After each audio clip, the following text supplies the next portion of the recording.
বলি এরকম একটা সস্তার 2 টাকার শেপের এত দাম কিসের, এত দামাক কিসের? এই তুই আমার গায়ে হাত তুলছস না? হ্যাঁ, ইচ্ছা করে হাত তুলছস? একটা সমস্যা কি? তোর মতো একটা ফকিন্নির বাচ্চা এত বড় সাহস হয় কি করে আমার গায়ে হাত তোলার? তুই কি ভুলে গেছিস যে তুই কি? তুই সামান্য একটা ফকিন্নির ছেলে যেখানে রাস্তায় রাস্তায় ঘুরতো, সেই ছেলে আমার গায়ে হাত তোলে না?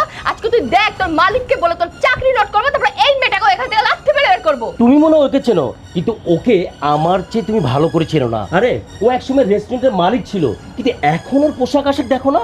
আরে ওকে আমি চিনবো না? ওকে আমার থেকে ভালো আর কেউ চেনো নাকি? ওকে তো আমি খুব ভালো করে চিনি, কারণ ও আমার এক্স বয়ফ্রেন্ড ছিল। ওকে না আমার এক্স বয়ফ্রেন্ড বলতেও লজ্জা লাগতেছে, আশেপাশের লোকজন যদি শোনে তাহলে হাসাহাসি করবে যে ওর মতো একটা 2 টাকার শেপ কিনা আমার এক্স বয়ফ্রেন্ড ছিল।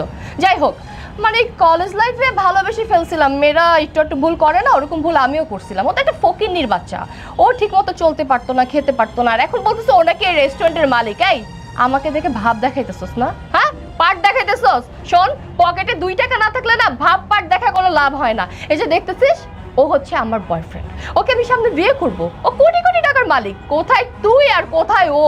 ওর পায়ের যোগ্য হতে পারবি, আর জুতা পরিষ্কার করার মতো যোগ্যতা তোর নাই। আরে ম্যাডাম, আপনি কাকে কি বলছেন? উনি হচ্ছে আলিফ সাহেব, এই রেস্টুরেন্টের মালিক। আর এরকম আরো ঢাকা শহরে 10-20টা রেস্টুরেন্ট ওনার আরো আছে। আমি কথা বলছি মিস সুমাইয়া আর মিস্টার রানা এতক্ষণ যাবত অনেক কথা বলছেন আমাকে, আমি কিচ্ছু বলি নাই।